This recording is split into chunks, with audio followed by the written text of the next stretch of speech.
اسلام کے معزز خواتین و حضرات، السلام علیکم۔ امام زین العابدین فرماتے ہیں جب نوح علیہ السلام کشتی بنا رہے تو ایک مومنہ بوڑھی عورت روز اللہ کے نبی کے پاس اپنی گٹری لے کر آتی اور کہتی، اے اللہ کے نبی، کب کشتی روانگی ہوگی؟ نوح علیہ السلام فرماتے، ابھی دیر ہے۔ وہ عورت شام تک بیٹھتی رہتی اور پھر اٹھ کر چلی جاتی۔ ایک دن نوح علیہ السلام نے فرمایا، اے عورت، جب جانا ہوا تو تمہیں بتا دیا جائے گا۔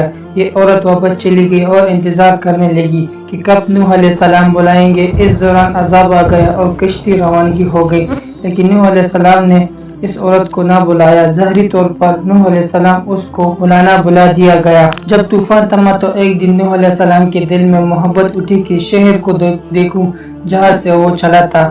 وہ آیا اور قریب جا کر دیکھا تو ایک جھونپڑی میں دیا جل رہا تھا۔ تو نوح علیہ السلام یہ دیکھ کر حیران رہ گیا کہ روئی زمین پر کوئی ایسا گھر بھی ہے کہ اتنے عظیم طوفان کے بعد بھی جس میں چراغ جل رہا ہے۔ انہوں نے وہاں تکبیر بلند کی تو وہ عورت سامان لے کر آ گئی اور کہنے لگی، اے اللہ کی نبی، کیا کشتی تیار ہے؟ چلو چلے۔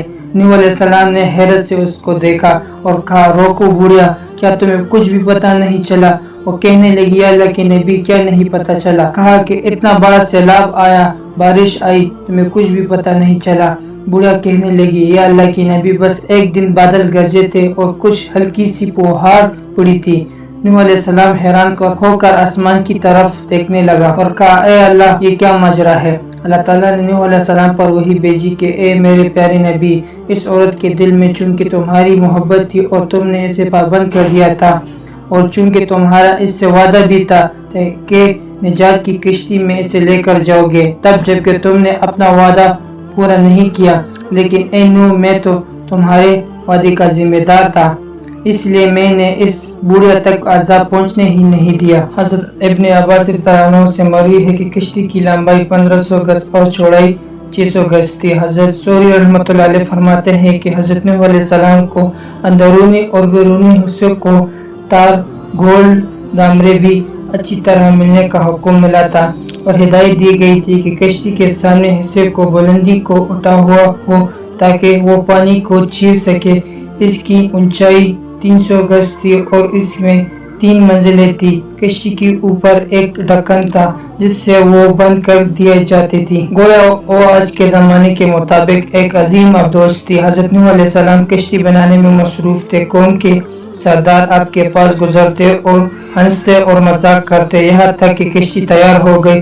جب عذاب الہی کا وقت آیا تو اللہ تعالیٰ نے حکم دیا کہ جانوروں کے ہر ایک نسل کو اپنے پاس رکھ دو، اور جو لوگ ایمان لے آئے انہیں بھی اپنے پاس بلا دو۔ حضرت نوح علیہ السلام نے اللہ کے حکم کے مطابق سب کچھ کیا اور عبادت الہی میں مصروف ہو گئے۔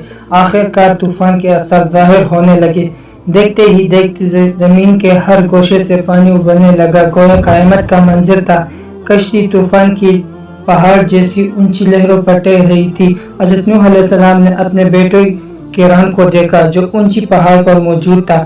حضرت نوح علیہ السلام نے کہا، اے بیٹے، ہمارے ساتھ کشتی میں سوار ہو جاؤ، کافروں کے ساتھ مت ٹھہرنا۔ اس نے کہا، ابا، میری فکر مت کرنا، میں ابھی سب سے بڑی پہاڑ پر چڑھ جاؤں گا اور پانی سے بچ جاؤں گا۔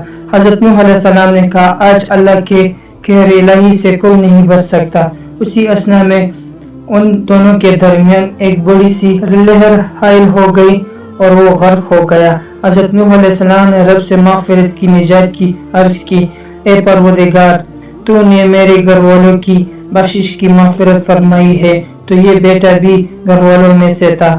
اللہ تعالیٰ نے فرمایا، اے نوح، وہ تمہارے اہل میں سے نہیں تھا کیونکہ اس کے اعمال اچھے نہیں تھے۔ طوفان نوح میں پانی کے بلندی اتنے بلند تھے کہ روئی زمین پر پہاڑوں کو بھی چھپا لیا تھا اور زمین پر کوئی ایسا زندہ چیز نہیں بچ رہ گیا تھا، سب کچھ نیست و نابود ہو گیا تھا۔ حضرت نوح علیہ السلام کی پہاڑ نما کشتی تھی اور اللہ تعالیٰ کی مدد سے پانی کی بلندی اور خوفناک موجوں میں پھرتے ٹر رہی تھی۔ حضرت عباس رضی اللہ عنہ سے روایت ہے کہ کشتی میں 80 شخاص تھے جس میں ہر ایک کے ساتھ ان کا کنبہ بھی تھا، اور اس کشتی میں تقریباً 150 دن تک رہے، اور اللہ تعالیٰ نے کشتی کا رخ مکہ مکرمہ کی طرف پھیر دیا تھا۔ کشتی 40 دن تک بیت اللہ کا چکر لگاتی رہی اور اس کے بعد کشتی کا رخ جبل جودی کی طرف پھیر دیا تھا۔ جہاں ٹہری اور حضرت نوح علیہ السلام نے اہل زمین کی خبر لینے کے لیے ایک کوے کو بھیجا۔ کوے نے زمین پر مردار دیکھے اور ان پر چیل پڑے اور تاخیر کی، جس کی وجہ سے کبوتر کو بھیجا، اور کبوتر نے زیتون کے پتے کو لے کر آیا اور اس کے پاؤں کیچڑ میں لٹڑے ہوئے تھے۔ حضرت نوح علیہ السلام نے جن کو دیکھ کر اندازہ لگایا کہ روئی زمین خشک ہو گئی ہے۔ حضرت نوح علیہ السلام نے جودھی پہاڑ سے زمین اترے اور ایک بستی تعمیر کی اور اس کا نام سمانین رکھا، یعنی 80 آدمی والوں کی بستی۔ اس کے دوران ایک دن جب نوح علیہ السلام اٹھے تو سب کی زبانیں بدل ہو چکی تھی، یعنی 80 زبانیں ہو چکی تھی۔